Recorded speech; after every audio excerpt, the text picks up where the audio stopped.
Yeah man, a real bomber clad. This is Kiona Studio from the world. Pure nigga on the microphone. Forever and ever. Y vamos por el volumen 12 family. Representando la calle every day. Nigga. Respect from the world. No. Original. Wanna ganja smokers in a Babylon. Ganja from the soakers. Give me telephone. Wanna ganja smokers on a Babylon. I'm a respect from the studio of Kion. Hey, Rastafari, nigga. Hey. Pa' mirarme de ese modo no hace falta que me mire. Pa' decir solo mentiras, mejor será que me olvide. De calles ya asimiles, que como tú ya vi miles. Que te quise demasiado pa' que vengas y vaciles. Échate pa' un lado, que miro desenfocado. Que de tanta tontería uno se queda tontado. Demasiado castigado por haberme comportado como un hombre de verdad y no como un desgraciado. Sueño con verte de nuevo, aunque luego tu juego destruya mi alma. Solo digo ribi dam dam después de que el fuego consuma mi calma. ¿Qué más me da ganar? ¿Qué más me da perder? Si por ti di toda mi vida y parte de mi ser. Sueño con despertar y así podré entender que todo sale mal si no lo piensas bien. Really on the music Babylon. Hey, you on the studio forever never. Respect on the music on the earth, nigga. Hey, wanna ganja smokers in a Babylon. Give me to your soakers. Give me telephone. Wanna ganja smokers on a Babylon. Respect, this is the music, huh? Can't wait to sit you on the microphone forever. Rap it from the music. Wanna ganja smokers in a Babylon. Give me to the soakers. Give me telephone. Wanna ganja smokers in a Babylon. Wanna ganja soakers. A studio of your own. Yeah. Get up, stand up. Stand up for your eye. Get up, stand up. Stand up for your eye. Siempre representando el mismo sonido, el del corazón. Que un estudio, la música del puto alma, amigo. Ya, man, bomba, claro.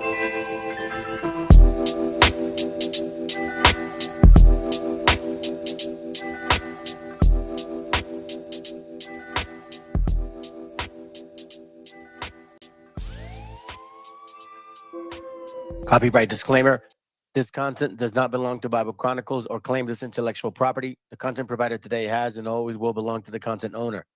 Bible Chronicles does not have any affiliation with the owner of this property. As mentioned, Bible Chronicles did not intend to make use of any material for the purpose of harvesting gain. However, Title 17 of United States copyright law states material and use can only be done when it's for theological or general educational purposes, and thus Bible Chronicles believes that this principal material falls under fair use, which honors protection under Section 107 of the same U.S. copyright law. Isaiah chapter 58 and verse 1.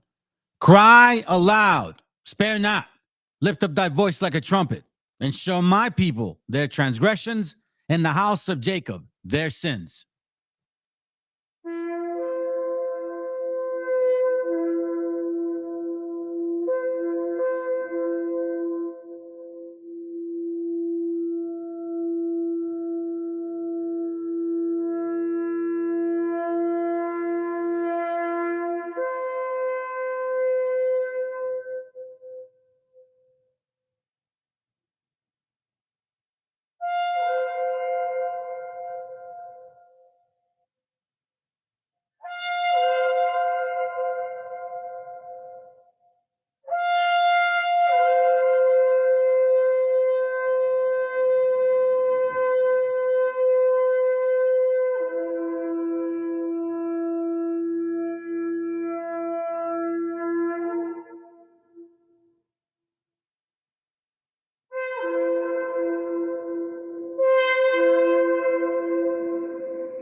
Testing 1, 2, 3, 4, 5, 6, 7, 8, 9, 10.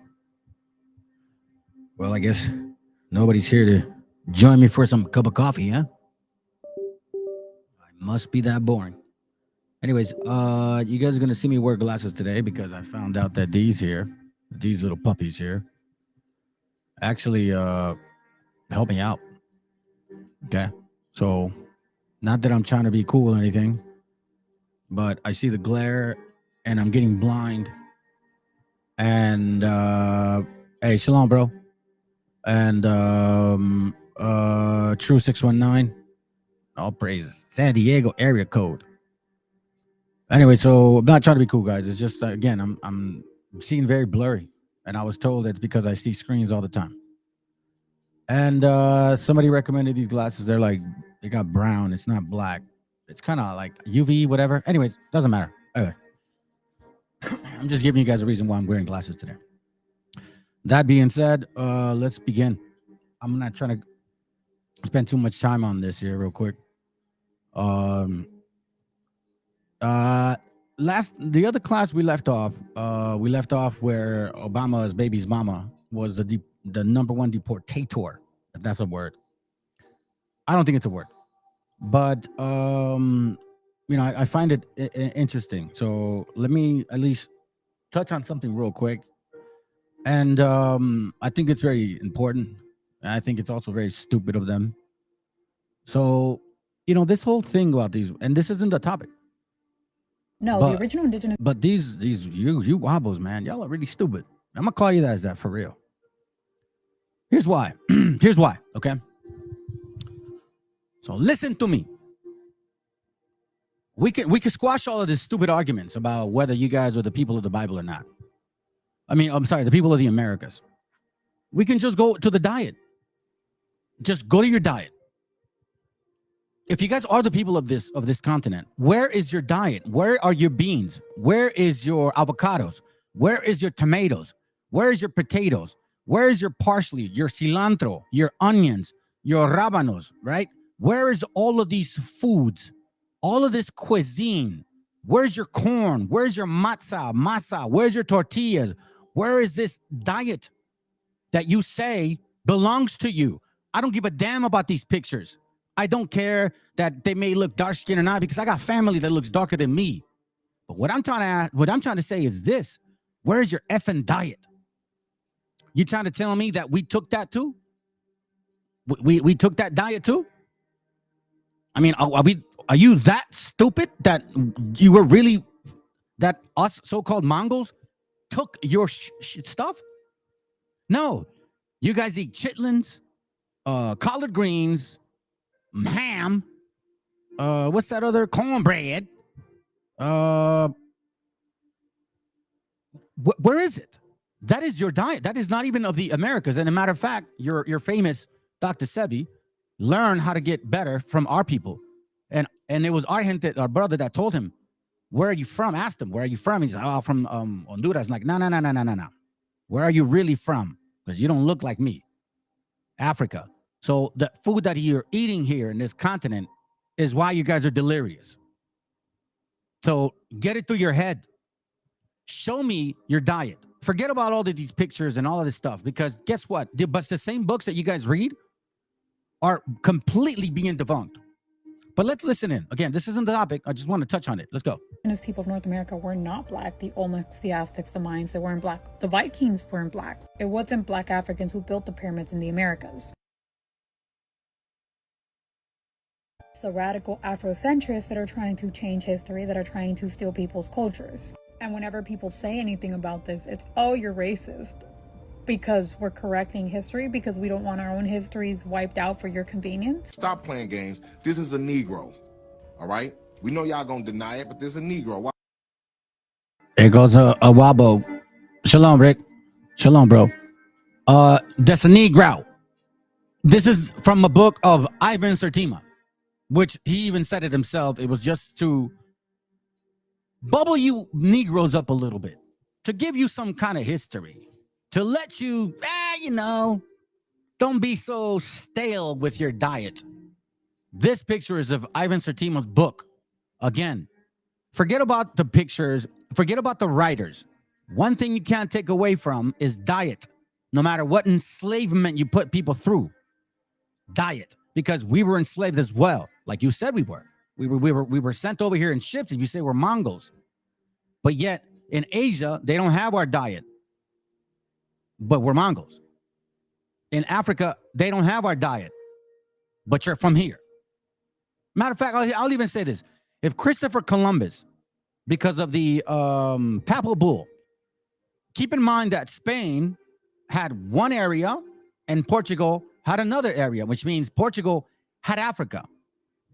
If Christopher Columbus sailed to America and he saw Negro-looking people, he would have kept going, because he would have said, I'm still in Africa, because this belongs to the Portuguese. You guys need to do your history. Gosh, but let's continue. It's stupidity. I find it very soothing, because at least I know now that we're not as stupid as these people are. Let's go. But watch this. Let's read about them. It says 3 late Olmec Negroid stone carvings from Guatemala. Negroid. They understand this already. Y'all just don't want to accept it. I'm going to prove to you that the Mayans were Negroes. Watch this. I'm going to do it. I'm nipping it in. Just because they're brown doesn't mean they're Negro Africans. Okay? You guys don't have that phenotype. Your African phenotype. You're saying you got flat heads? Is that what you're saying? That your heads are flat? No, your heads are not flat. You're shaped like like round, like oval. You know what I'm saying? It goes back. All of a sudden now, oh, they're brown. They must be Africans. Shut your face up. In the bud, this is my last time doing this. So watch this, y'all. This book is called They Came Before Columbus. Came Before Columbus is from Ivan Sertima, a pseudo historian. Debunked. And he's white. From his daddy's daddy. Y'all are stupid. Let's go. Watch this. It says it should be mentioned in this connection that the serological surveys of the Lacandon Indians, the most secluded of the Maya tribes. This is the most secluded Mayan tribe in American history. These people have virtually no contact with the outside world. All right, watch this. Let's jump down. It says Negroid characteristics have been found in their blood, although they have not been known to mix with outsiders in post-Columbian times.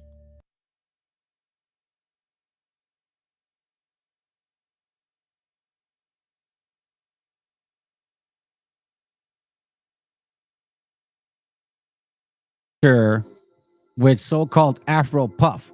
But if you look at this face, he don't look like a Negro. My gosh, darn. A ver, que alguien me explique. Please, man. Anyways, that was just wanting me to talk about that real quick. All right, so now let's get to it. Here, I'm gonna get this real quick. Because this is, and remember, I'm going an hour. Remember, I'm doing this in segments. Okay, so let's read this real quickly. 2nd Ezra 12:1, because this is technically what we're going with this. Let me see that real quick, bro. Hey, shalom, Meshi. They so stupid how they all got these pictures. They should study color in Mesoamerican prior to invasion. They will then know why some use black body paint. Pendejos. I know, huh? Hold on a second. Bruh. Wait a minute. Who are you? Wabos, that's who they are. Gotcha, bitch. All right, let's read. This is regarding what is going on right now. As you guys know, there's wars now in Israel and Hamas. They're fighting, right? I'm gonna get into it. So let's begin. 2nd Ezra 12:1, it says, and it came to pass while the lion spake these words unto this the eagle, I saw. I'm sorry, hold on. Where's my phone? Okay.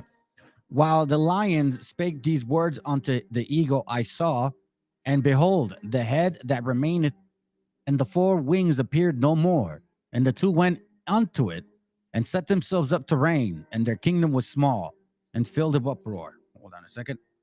Filled of uproar. Hold on. Okay. And it says, and I saw, and behold, there appeared no more, and the whole body of the eagle was burnt, so that the earth was in great fear.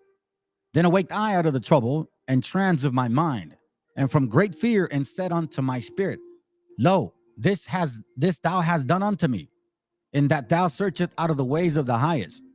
Lo, yet I am weary in my mind, and very, weak in my spirit, and little strength is there in me, for the great fear wherewith I was afflicted this night. Therefore will I now beseech the highest, that he will comfort me unto the end. And I said, Lord, that beareth rule, if I find grace before thy sight, hold on a second, let me put that.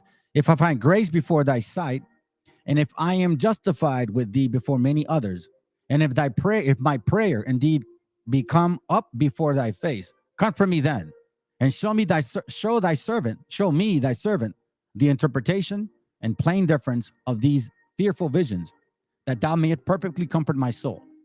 For thou hast judged me worthy to show me the last times. And he said unto me, this is the interpretation of the vision. Now, some of us do pray for these things, and it's not to have more wisdom than anybody else. This is just for personal understanding, for guiding our ways, our household more than anything, and in the brethren. It says, the eagle, whom thou sawest come up from the sea, is the kingdom which was seen in the vision of thy brother Daniel, like in Daniel 2. But it was not expounded unto him. Therefore now I declared unto thee. So he saw the four kingdoms, but he didn't see the eagle as the four kingdoms. He saw the three animals, but not the fourth animal, which was the eagle. Okay? Keep that in mind. Then it says here, is the kingdom which was seen in the vision of brother Daniel, but it was not expounded unto him. Therefore now I declared unto thee, behold, the days will come that there shall rise up a kingdom upon the earth, and it shall be feared above all the kingdoms that were before it. In the same 12 king reigns one after the, in the same shall 12 kings reign one after another. We're talking about Rome, okay? Wherefore of the second shall begin to reign, and there shall be no more, there shall more, and shall have more time than any of the 12. This is the second king. If I'm not mistaken, it's talking about, I don't want to say it. It's regarding Caesar, but one of them. And this do the 12 wings signify, which thou sawest. As for the voice which thou heardest, and thou sawest not go out of from, and that thou sawest not to go out from the heads, but from the midst of the body thereof, this is the interpretation. That after the time of the kingdom, there shall arise great striving, and shall stand in perils of falling, like Rome. Nevertheless, it shall not fall then. Constantinople, the Christian, the compendium, all that Christendom. It says here, whereas, let's see, that after the time of the kingdom there shall rise great strivings, and it shall stand in perils of falling. Nevertheless, it shall not fall then. It shall not then fall, but shall be restored again to his beginning. To his beginning. Now, I found that very interesting, family, because I have this book called here. Give me a second. I'm gonna upload him. No, this is it. I have this book here, and it talks about how the kingdom fell or would fall, but it would come back up again. Okay, so check this out. This is from, let me show you real quick. I suggest to get these books, fam. And then, you know, if you can read them at your perfect time, then perfect. Open Veins of Latin America, okay? So we talked about, Second Ezra talks about the kingdom will fall, but not completely. It will rise back up again, okay? So check this out. This is from that book. Check this out, page 38, okay? It says here. Let's start right here. Latin America, so as eagle. Okay, hold on a second. In the Portuguese crown was to have. Okay, I'll go here. Yet the crown's hypocrisy has smaller limits than the. Then, hold on. Sorry. My bad. I hope you guys can read it. I'm sure you guys can. It says, yet the crown's hypocrisy has smaller limits than the of the minds. Yet the crown's hypocrisy had smaller limits than the empire. It received a fifth of the value of the metals extracted in subjects in all of Spanish New World, as well as other taxes, and Portuguese crown was to have the same arrangement in 18th century Brazil. Okay? So keep that in mind. Now it says, Latin American silver and gold, as Engel put it, penetrated like a corrosive acid through all the pores of Europe's moribund feudal society. And for the belief of nascent mercantilist capitalism, the mining entrepreneurs turned Indians and black slaves into teeming external proletariat of the European economy. Remember the whole black slave part, okay? You guys heard my classes. So we'll leave it for now for what it is. Here's the important part. Greco-Roman slavery. Greco-Roman slavery was revived in a different world. You hear that? Greco-Roman slavery was revived in a different world. The same says here, page 79. Adam Smith said that one of the principal effects of the discovery of America has been to raise a mercantile system to the degree of splendor and glory which could never otherwise have attained to. According to Sergio Bagu, the most potent force for the accumulation of mercantile capital was slavery in the Americas. And this capital, it turned, became the foundation stone on which giant industrial capital of modern times was built. Here it goes. The New World revival of Greco-Roman slavery had miraculous qualities. And it says it right here. 2 Ezra 12:18, that after the time of that kingdom, there shall arise great strivings, Roman, Greco, and it shall stand in perils of falling, which we see that it did. But through Constantine, they continued that whole Christian power. Nevertheless, it shall not then fall, but shall be restored again to his beginning. And that's what we see right here.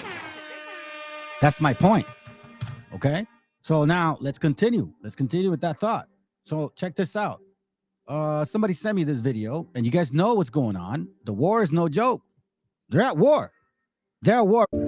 Now, I didn't want to get too much into the whole Arabian, the wild men, the Arabias, but there's a reason behind this. Remember, Luke 21:24 talks about that until the time of the Gentiles be fulfilled. Okay? So let me read it real quick so we don't get off the topic here real quick. Luke 21:24 reads this. It says, and they shall fall by the edge of the sword. Here, hold on a second. Luke 21:24. Some will be killed by the sword, and others will be taken as prisoners to all countries. And then the heathen will trample over Jerusalem until their time is up. And the heathen will trample over Jerusalem. What does trample mean, family? Se van a tropezar, right? Trample meaning. But it has something else of a meaning here. It means tread on, crush, act, the sound of trampling. You see this? And the heathen will trample over Jerusalem until their time is up. Are they not forcefully moving brothers or people? Because you never know. Some of them Palestinians might be our people. Hold on a second. Okay? So as you can see now, the coming of the Son of Man. But again, I'm not going to get into the topic of that. That's not the point today. So let's listen in. Hey, what's going on, Jason? Shalom, brother. Peace and love, peace and blessings. All praise to the Most High. He says, man, that's deep. Thank you. No, don't thank me, my brother. Thanks be to God. All thanks. I'm just a man. He says, can you get more into this subject? Absolutely. Specifically, Palestine's role and what's going on over there. Palestine's role is simple. God is using Palestine as a sword against Amalek. Remember the Bible said that God will war against Amalek. God has always used nations to war against nations to bring forth his judgment. We have to understand we are all subjects of wrath. Anything and everything that happens over in the Middle East against Israel is God's judgment. It is God's will. The Bible says that God is going to gather the Russians, the Chinese, and the Arabs against that place to lay it waste. We have to understand that Israel Amalek, which is the nation that was created, well, taken up by King Bulan. He inherited not inherited, but he took over the belief, and he added pagan ideologies. So one thing we have to understand is that Palestine, Iran, any and everybody that is against that place is God's weapons of war. God is going to use the Palestinians as he has done since 1948, since they got there, to war against them and to make it very, very uncomfortable. The Bible says that when the true Israelites get back over there, there will be no more war. They won't learn weaponry, okay? It will be complete peace. So the Palestinians, who are the Arabs, which is the house of Ishmael, are being used against them to keep them destabilized, to keep them uncomfortable, and to keep them unsafe. Now again, this is not hatred, but this is facts over feelings. Sorry, not sorry. Now you have to understand, there are people that are displaced and scattered across the earth to the four corners, which are the Hebrews, okay? The melanated brothers and sisters. Ah, here goes the hijack. Oh my God! You know, it's just so beautiful how lies, like just like true lies. You still think you guys are? You still think so, huh? I'm not even sweating it no more. Let's go. Now, salvation is not only for them, but it goes through them, because in order to be saved by Jesus Christ, you have to know who the true Israelites are, and you have to accept it, and you have to share that truth. A lot of people won't do that. That's why Jeremiah chapter 51, the Lord said the Gentiles are cut off. What does he mean by that? He's talking about the Gentiles that refuse the salvation that he brought by way of the mouth of the apostles. So we got to understand that there are many more Gentiles that are going to fight against the truth, and there are minimal amounts that will accept it. So Palestine is being used as a weapon. Palestine will continue to be used as a weapon, because the Bible says Jerusalem shall be a cup of trembling to all the nations round about. Jerusalem today is a people. It's not the land, because that land over there is not the true geographical place of Israel. Jacob Rothschild paid for that. He knew that if he set his place over there, set the kingdom over there, it wouldn't even last. So it's not geographically correct, but it's geographically correct for God's judgment and the people. Well, you got one thing right, that it's the people first before the land. Okay, so check this out. Let's explore what's going on here, because and that's no yoke. It's beautiful times, family. Beautiful times to be here. Let's go. Secretary of State Antony Blinken is hesitant to lay any blame on Iran after its Hamas allies carried out an unprecedented attack on Israel. Iran and Hamas have a long relationship. Hamas wouldn't be Hamas without the support it's had for many years from Iran. In this moment, we don't have anything that shows us that Iran was directly involved in this attack and in planning it and carrying out, but that's something we're looking at very carefully. Blinken is also trying to make it clear none of the $6 billion in unfrozen funds back to Iran went to the terrorist organization. Not a single cent has been spent from that account. Not a single dollar has been spent from that account. Not a single dollar from that account has actually been spent to date. Meanwhile, the Wall Street Journal exclusively reporting that Iran helped plot the attack on Israel over several weeks. Former New York Congressman and gubernatorial candidate Lee Zeldin joins us live now. You know, Congressman, let's forget the $6 billion. Why is this administration coddling, supporting Iran, the world's largest state sponsor of terrorism? Let's correct that. The world's sponsor of terrorism is this land here. It's these people. It's you guys. You guys have military stations all over the world. No other nation has that. That's called terrorists. You're terrorizing. It's like if you move right next to my home, a matter of fact, you move into my land, like my yard, but back there on the corner, and I don't want you there, but you're there. So let's clear that up. Now, listen to this. Hamas attack on Israel is largest attack on Jews since Nazi Germany. No, listen. This whole Nazi Germany, 6 million, 2 million, 1 million, man, that's debatable. One thing that's not debatable is the amount of hatred and disgust you all have towards our gente here in the Americas. Because it was your Jew, Stephen Miller, that passed these laws to separate our families at the borders. You Jews, so-called. Oh, poor me, we suffer so much. Yeah, but you pass laws to deport our people. You actually push media to call us illegal aliens. illegal immigrants, drug dealers, wetbacks. You guys own media. But yet, when it comes to you, it's okay. No. It's not okay. You're getting exactly what you deserve.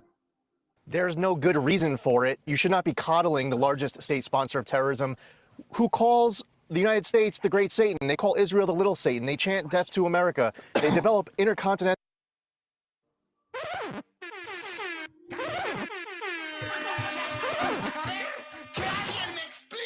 Well, they're not incorrect. You guys say you're Christians. Do you not know who Babylon is? Ballistic missiles, ICBMs, intercontinental. That's not meant for Israel. That's meant for us.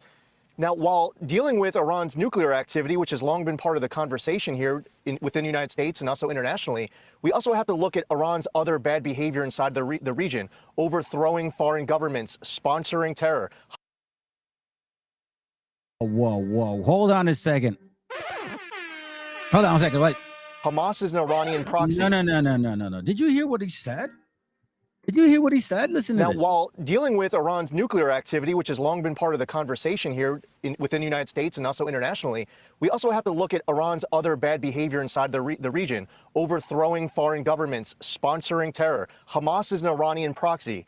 There's no way that Hamas carries out these attacks without support from Iran and a blessing from Iran. Now, if anyone wants to really be skeptical of this position, I would say just go to Iran's Supreme Leader's Twitter account.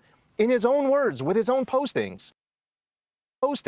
This is something that they are actively involved with and encouraging with this operation. So, is a white Anglo town, Europeans, right? Are you guys not saying you're going to invade Mexico? Is that not the same thing that's going on right now? See, these Amaleks, Khazarians, you guys forced yourself to this in this land. The Palestinians didn't welcome you guys in. Now, are they Gentiles? That guy is like, oh, they're all Ishmaelites. You can't say that. It's like saying, oh, all black people are Hebrews. That's stupid. Then who's Ham? Anyways. I don't want to get dust with the subject. Let's continue. Because, I'll lose my mind here.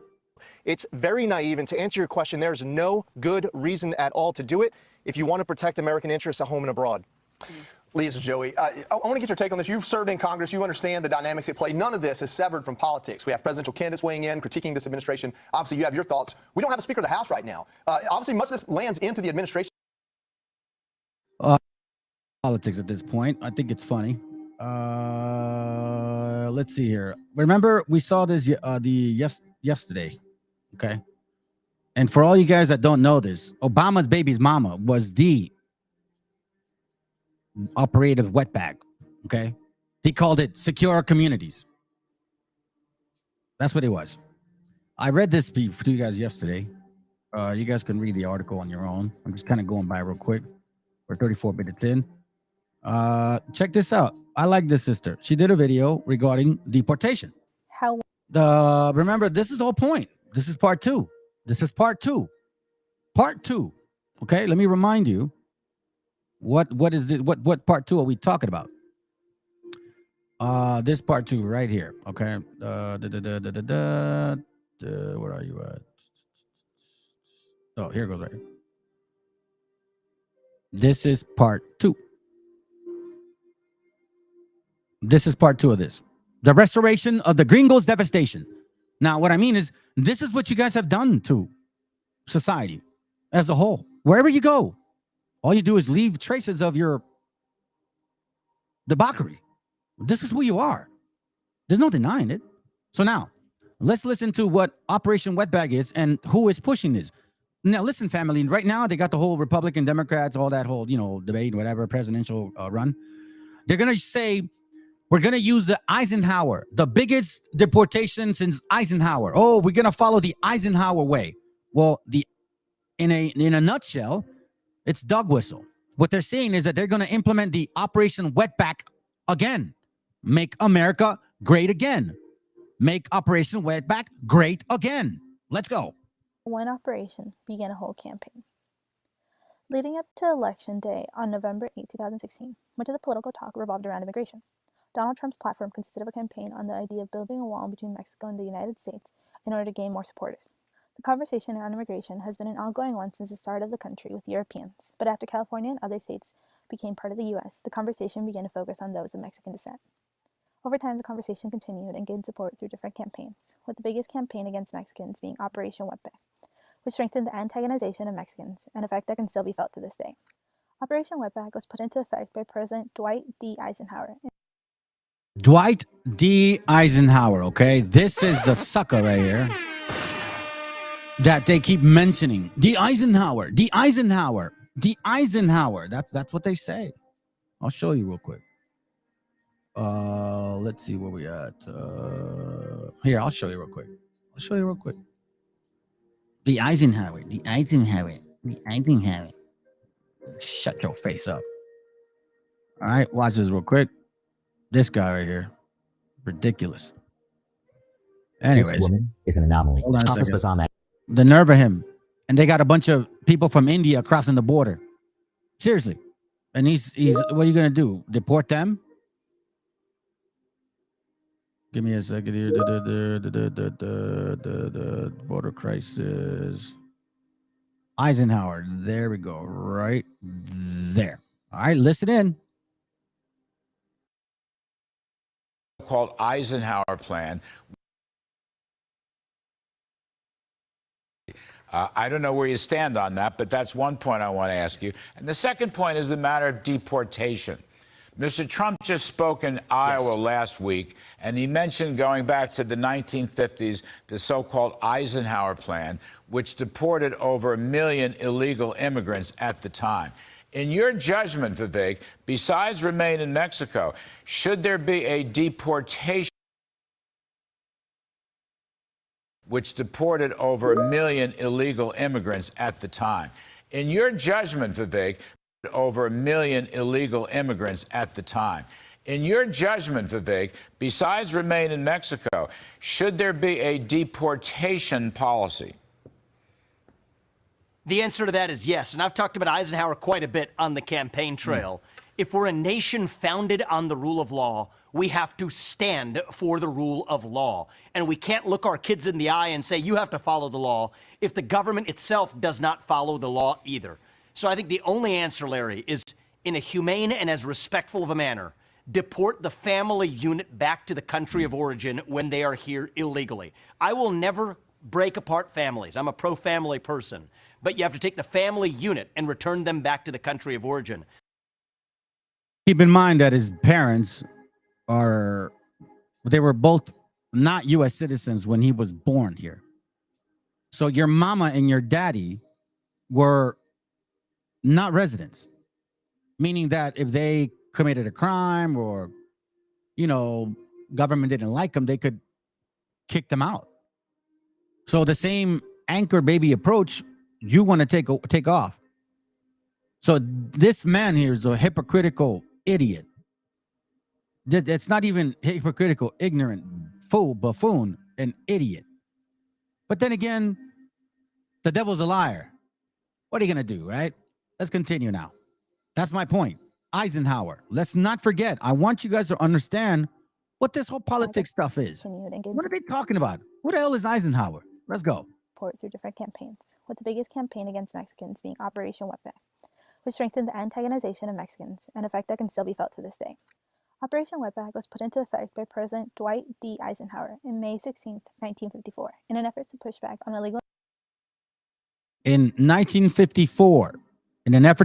on illegal immigration. Okay, let's go. Immigration to Mexicans. Under the control of General Joseph Swing, the American government and Mexican government cooperated to send Mexicans back to Mexico in large quantities as quickly as possible. Though they did deport those who were undocumented, they also... Mexicans, keep going. We can't take care of our own. You still can't. Lazy bums. also used it as a way to deport people who had documents to be in the U.S., both U.S. citizens and those in the Bracero program. This injustice was the first of many injustices, not only on the undocumented Latino population, but also one of the many racist pushbacks on all the Latino population. While Operation Wetback has increased the use of mass deportations by presidents and politicians to crack down on an increase in immigration by Latinos, It most importantly set up a campaign that increased fear of immigrants, specifically Mexicans, amongst American citizens that continues to grow to this day. The campaign began alongside another campaign called the Bracero Program. The Bracero Program was an arrangement between the U.S. government and the Mexican government that allowed for short-term migrations of Mexican contract laborers, known as braceros, to go in and out of the U.S. for work purposes. When arriving at the processing center to be allowed into the U.S., many were turned away for not meeting the requirements of being a healthy, young, able-bodied male. Those who were turned away still crossed the border illegally. This illegal immigration of being a healthy, young, able. So all you so-called Hispanics, right? Raza, Mexicans, this is what they did to our brothers and sisters every single day. In 1917 is when our sisters said, I'm done with this. You know, like the whole Rosa Parks, right? That's where they got it from. Rosa Parks was planned, and they got it from our sister because our sister got mad. She's like, I'm not doing this fumigation crap anymore. They would take their clothes off, the women. They would check them like this, get them all naked, women too, and they would take pictures of them. The story was that sometimes you would find them in bars. Your moms, your grandmas, your sisters, your baby daughters. Remember, America is the number one promiscuous, the number one drug addict, and the number one pedophiliac in the entire world.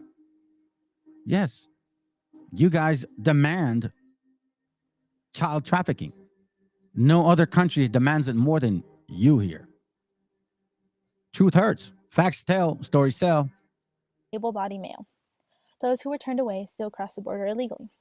This illegal immigration caused an increase in Border Patrol inspectors Roundup shifting of their focus wetbacks towards in working LA at the still on. U.S.-Mexican border rather than in the north. So there had been many.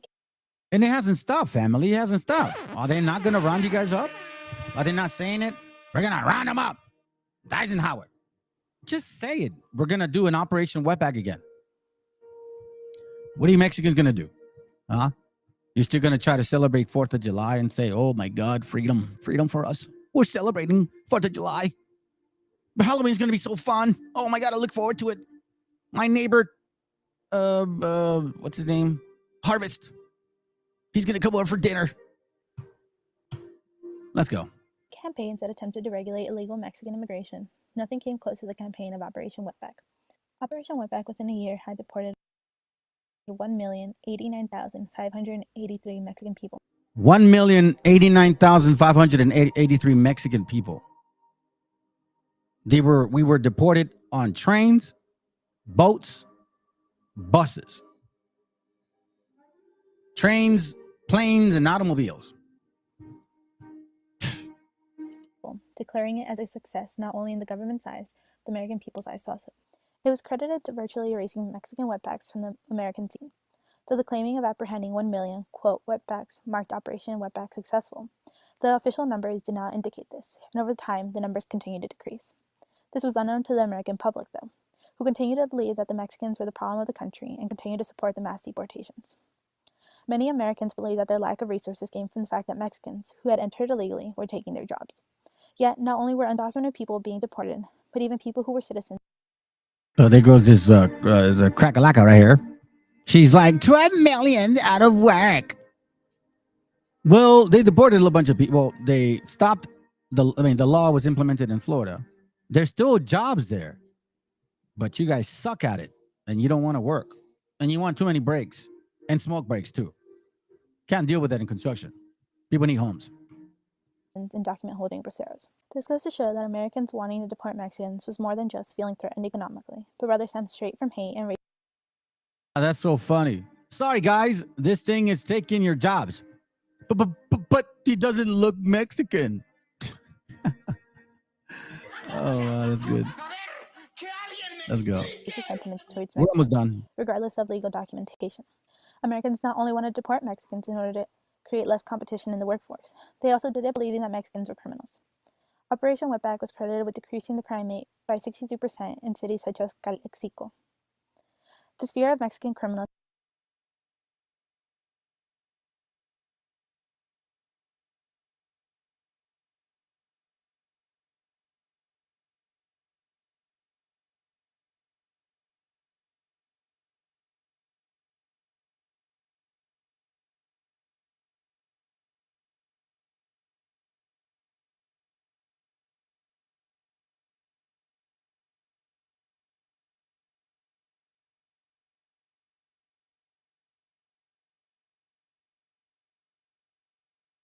Thank you, bro. No, I was just saying that I agree with what you mean. That we are in the days of atonement, not in the day of atonement. We're in the days of atoning. We got to cleanse our ways. We're in a repenting stage. Like if you brothers and sisters are still dealing with, and I'm sorry, I'm just gonna cut it. I'm gonna say it straight. If you're dealing with anger, resentment, bitterness of any kind, you need to you need to examine yourself completely. I bring these things up. Yes, it bothers me, but it's food for. I feel their pain for my brothers and sisters, and it's strength for me. Their pain is strength for me, and because of that, I also have gained patience. There's nothing I can do, and I just have to let it to the Most High. Vengeance is His. But let's go. Continues to grow as Trump's platform illustrates, but this fear stems from years of tension between American citizens. Mexicans are bringing, this is what Trump said, Mexicans are bringing drugs, they're bringing crime, they're rapists, and some may be good people. So the majority, you guys are criminals, and some may be good people. And there's Raza that talks like that actually thinks that about you guys too. Your own gente. Unfortunately. And those of Mexican descent. American citizens believe that Mexicans were at blame for the crime rate of their country. They believe that... Hey, hold on a second. Damn right. No somos criminales, somos trabajadores, cabrones. Listen, fam, I've worked hard to get to where I'm at. And finally, you know, I have a little business going on. I created it. I didn't wait for someone to give me a job. I didn't want to go work. I figured I'm going to go apply somewhere and I'll get a 70, 80, whatever a year, maybe more, maybe a little less, but I'm still going to work for other people. Do I have to have the boss call me and say, "Hey man, come to work"? No, I get up. I show up. So I'm like, wait a minute. If I show up, I might as well show up for myself. So now I work for myself. And that's what you guys should be doing. And that's why it says, no somos criminales, cabrones, somos trabajadores. Because even if I didn't have the experience I have, if I need to make money, bro, I'll sell paletas, bro. Straight up. I'll sell tortas ahogadas. I'll sell tamales. I'll tell my mom, hey, mom, you know what? Make some tamales. We're ready to go. You know what I mean? Like $3 a tamal. Start just slanging it. Yeah. No somos criminales. Somos trabajadores. That by deporting them, their streets would be cleaner. Americans continue to correlate Mexicans to criminality, despite the fact that many other reasons for criminality can be... And hey, by the way, this goes for you, bro. Immigrants are not criminals. You generalize. I'm just letting you know. I haven't called you not because of that. I've just been busy. But you generalize this. Not all immigrants are not all criminals, man. It's like not all black people had slaves. Not all white people had slaves either. Oh yeah, I'm gonna bring some of that back. I thought you guys must have thought I got softened because I don't want to teach with anger. I don't want to be angry. You know, I want to bring truth, but I don't want to be angry. Letting me all of a sudden doing some dumb stuff. Let's go. I'll shut up now. To the unequal establishment of the United States. Operation Wetback was more than just a simple campaign. It allowed for the American government to establish a program based... Tonight, he'll broaden his appeal to Hispanics. I will deport millions by emulating President Eisenhower's program, Operation Wetback. Man, I told you. ...spreading on racist sentiments by the American people. Programs like this continue to foster these remarks and continue to separate racial groups, contributing to the hatred towards each other. Operation Wetback established that the American government has the possibility to deport a mass quantity of people without thinking twice about it. The effects of Operation Wetback can still be felt to this day, and there is no doubt that they will continue to be felt for many generations. It was the Bracero program when you need us. Operation Wetback when you're done. You know, that's really painful. That's really painful, family. Because if you really think about it, you know, it's like the scriptures talk about, you know, the Most High is like, oh, Jerusalem, you whore. It's like we like to go to people to get used and abused, and then we like it. Like with Egypt. We remember the fish. We remember the cucumbers. We remember all of that. We had a bunch of stuff. Yeah, but did you forget that you were in slavery? Dumb. Got 10 more minutes, fam. And the reason why is because I got to go see my mom. My aunt is not doing well. I think she's in her last days, and she's going to Guadalajara. So I want to say goodbye. So let's talk about this real quick. I want this to sink in, fam. Back in the White House, I will terminate every... Check this out. Here it goes. I want it to sink in. This is what they're talking about. When you hear Eisenhower, they're talking Operation Wetback. Back in the White House, I will terminate every open borders policy of the Biden administration and begin the largest deportation operation in American history.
Dude, I've been talking the whole time. So let me read this. Operation Wetback, the New Republic. The horrifying story of the program Donald Trump wants to emulate.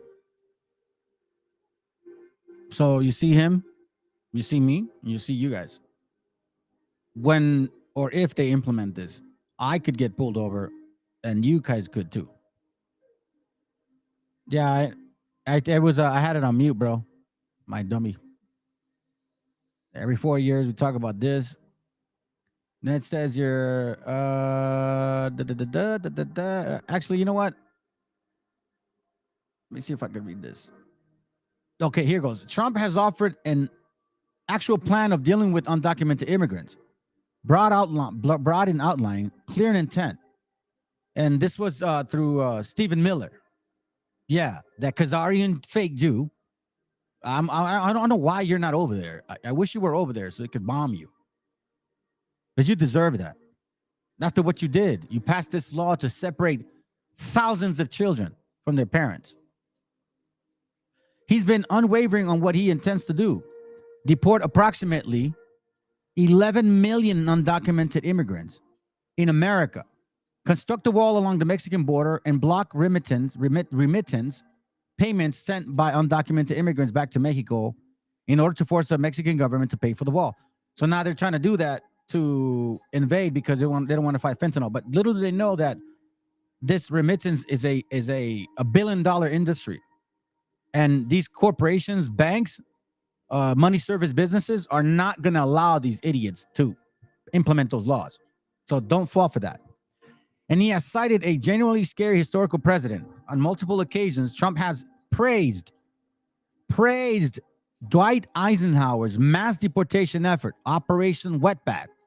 Although he's been careful not to mention its name, which was based on the slur used to refer to Mexican immigrants, not Puerto Ricans, not Cubans, not Salvadoreños, not Nicaraguenses, not Brazilians, not Dominican Republicans, not Haitians, no, Mexicans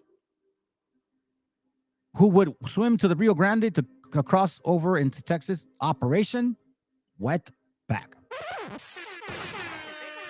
So since we got only a few minutes left, I'm going to show you why they're really deporting a lot of you. Okay? I'm going to show you something real quick.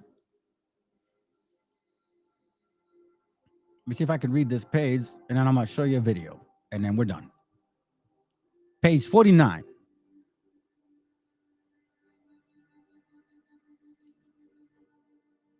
Page 49. Where are you at? Page 49.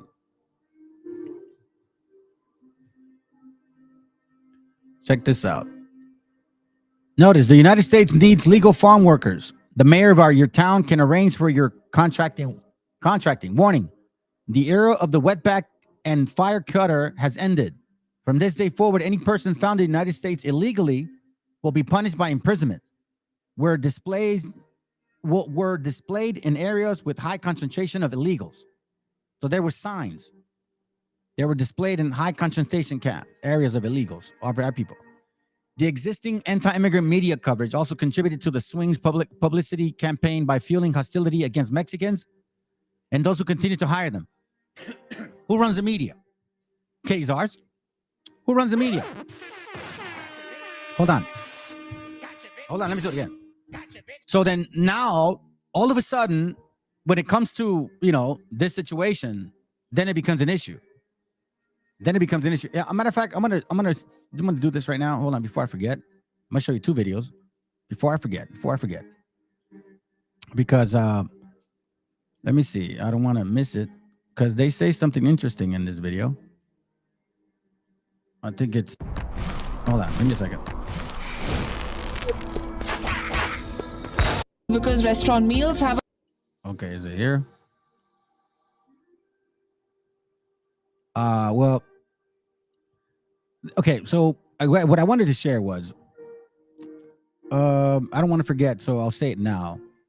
One of the Palestinians was saying that media has it all incorrect. Whenever something happens to the Israelis or fake Jews, there's an uproar. But these Israelis been bombing Palestinians forever, and they weren't saying anything. So the same thing is going on here, right? You guys are over here saying, "Oh, poor us," but you pushed media. You're media Mongols. So it was your publicity stunts that fueled the hostility against our people.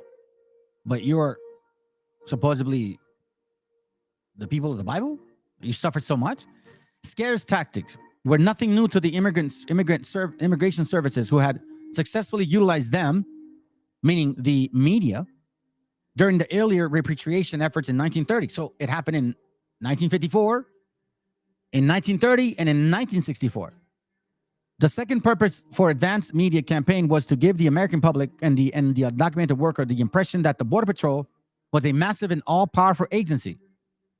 Who holds media? Khazarian Jews. It was you guys that publicized this. You guys are the two heads. There's three of them total, but you are the two heads. Y'all know what I'm talking about. The organization deliberately kept, there's one of the two heads.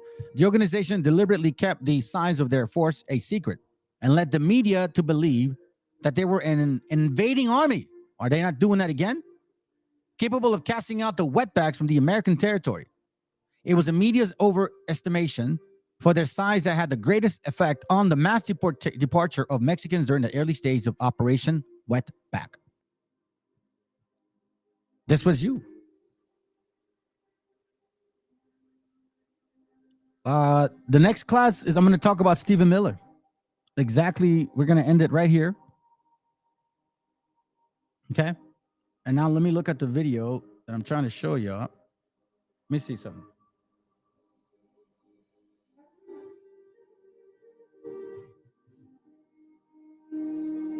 Hold on, okay?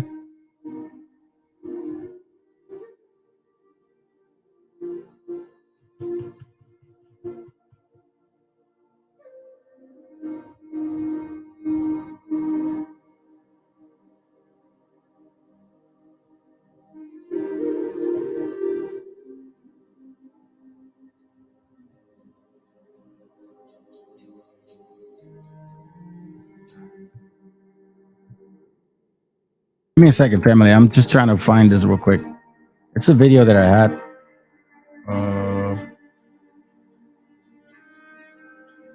A second. If I can't find it. Okay, here it goes. I know where it's at. All right, okay, let me do it real quick and then I will finish it off. I gave you guys the link to this page, this book. Let me give it to you guys again. Here it goes right here. All right, let me go to the history. Here it goes right here. So, you know why they want to get rid of y'all? Do you know why the deportation and Operation Wetbag and Operation Wetbag officially began in June 10, 1954? And Harlan Carter, who was the chief border patrol, was given the task of designing the operation and overseeing the progress in the field. Carter's first decision was to bring in 500 extra patrolmen from other regions and to center the operation in both McAllen, Texas, Los Angeles, California, which had the highest concentration of undocumented workers. The operation was scheduled to begin in California and Arizona. On June 10, 1954, the day after Herbert Brownell announced his deportation plans to the public, the first active steps of the program were implemented in California. On that day, roadblocks were set up along the border areas, highways to prevent Mexican immigrants from fleeing northward. In addition, the Border Patrol increased train inspections and concentrated their efforts in areas that experienced a high density of quote, illegal traffic. These tactics were responsible for close to 11,000 arrests in first stage of the operation alone. On that first active day, June 10, 1954, 2,000 arrests were made and 28 Greyhound buses transported undocumented workers to Nogales, Arizona, before deporting them to the interior of Mexico. It was Joseph Swing's hope that relocating them in central Mexico would prevent them from re-entering the United States. Operation Wetback in Arizona was never as intensive as in California program. So you guys can see it now. Why do you think they want to get rid of y'all? Here's why. We knew about this already. We knew about this already. But I think now it's time to really, really touch on it. And I'll praise to the Most High, man. Pay attention, family, because we're done. All right, let's go. And then I'm going to play a song, and then that's it. There is a real play. The world's changing, John. And we're going to be, the fact is, we're going to be very shortly a minority white European country. Right. And sometimes my colleagues don't speak enough to make it clear that that's not going to change how we operate. That's not going to change them. You focused on delivering economic benefits to some of those voters who are afraid of change. It's not so much the economic benefits, it's treating them with respect. Hear that? He says it's just we're, it's because us white people, we're diminishing. So I just want to give some money to the poor white folks that are shrinking. Yeah, you guys, you're the minority. You've always been the minority, but now you're gonna accept it. And this goes to you Africans too, because I know you guys like to mess with our people that's selling in the streets, right? We are the highest population in this continent, in this land here. There's no one more. There's more of us than blacks and whites and every other nation. You better put some respect on that shit. Treating them with respect. There is a real play. The world's changing, John. And we're going to be, the fact is, we're going to be very shortly a minority white European country. Right. And sometimes my colleagues don't speak enough to make it clear that that's not going to change how we operate. That's not going to change them. You focused on delivering economic benefits to some of those voters who are afraid of change. It's not so much the economic benefits, it's treating them with respect. Treating them with respect. Oh, oh my God, dude, I love it. Oh yeah, that's great. Anyways, family, I appreciate y'all, man. Remember, it's 1 hour tomorrow, or the following day we'll do the other class. I'm gonna start on with Stephen Punk-ass Miller. Okay, I hate this dude. I dislike him. I don't want to say hate. I dislike what he's done. I mean, I hate what he's done. I hate what he's done. You know what I mean? Let's not stop it. Anyways, appreciate you guys being here. Lord willing, you guys take care of yourselves. And you know how I ended, man. I'm gonna play a good song for y'all. I'm gonna play a very powerful song. Actually, nah. I'm gonna play something that I like. I don't know if you guys are familiar with this, but I like like Gypsy King type of music. This is not Gypsy King, but it's in that genre. And this that kid that I like listening to. He sings, he raps reggae, but he's a Romani, okay, or a gypsy, well, family gypsies. All right. So you guys take care. Appreciate you guys being here. Shalom, brother Rick. Hope you do well, bro. And let me go ahead and let's see this right here. I think you guys will like this one. Okay. All right, man. Shalom. Take care, guys. Yeah, man, real. This is the music I do forever, never, never. This is Q in the studio. Q nego no microphone. Sergio Maya, Paquito, so. Bless you, feel the world, man.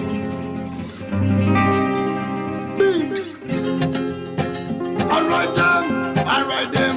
Take reggae music soul, yeah. In the Babylon, Lord, Lord, Lord.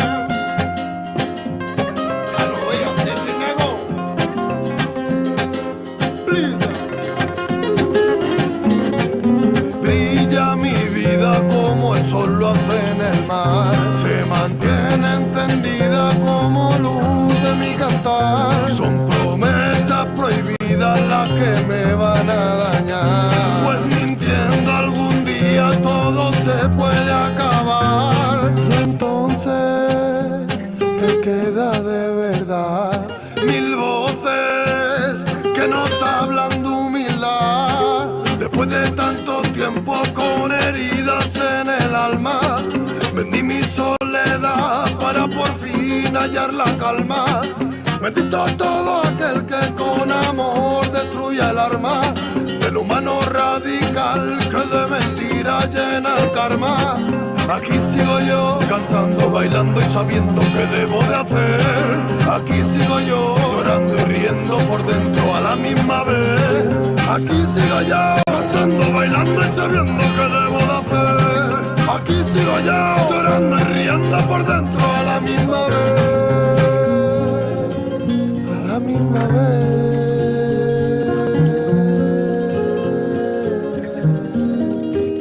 Black sound, black woman, black sound.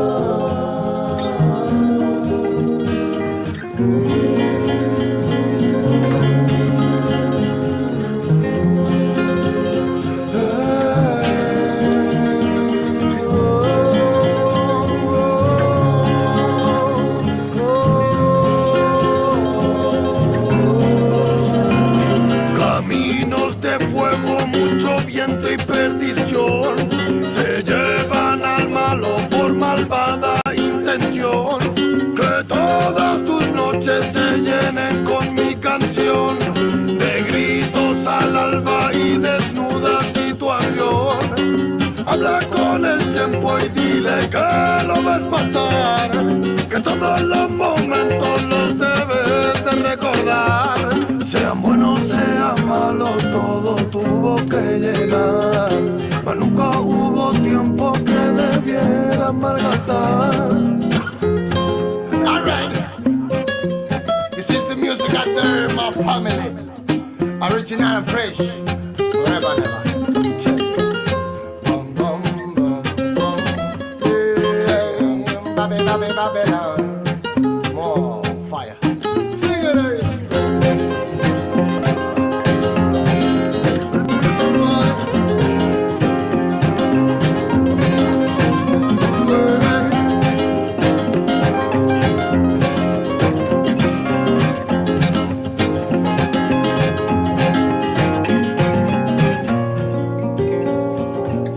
Siempre fieles a lo nuestro. Música del alma. From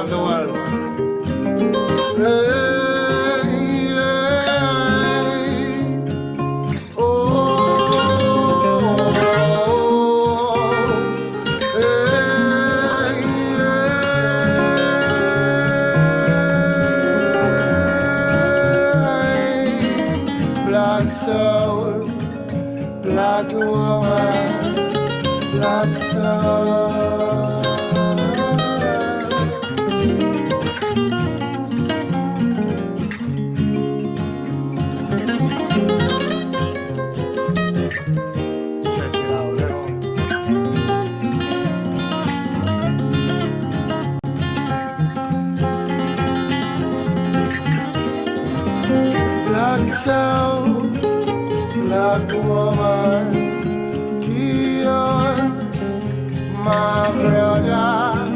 Alright.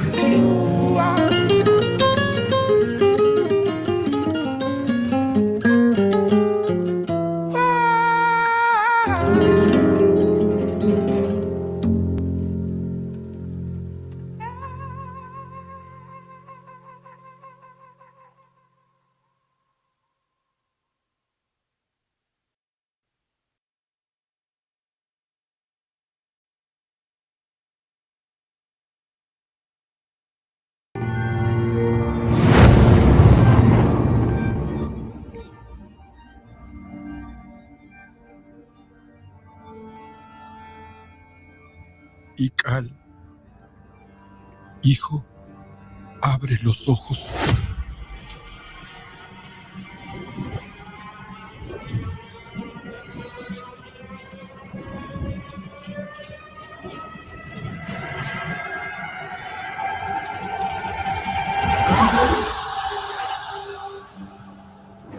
Tu cuerpo se queda con nosotros, pero tu espíritu debe seguir.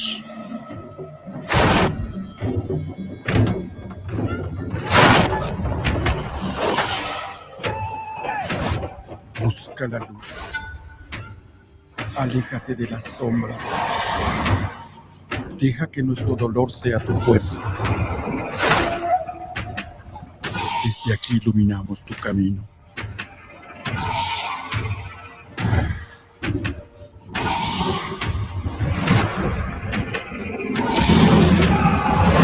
Lucha como nosotros ante esta pena tan grande. Yo soy tú. Tú eres yo.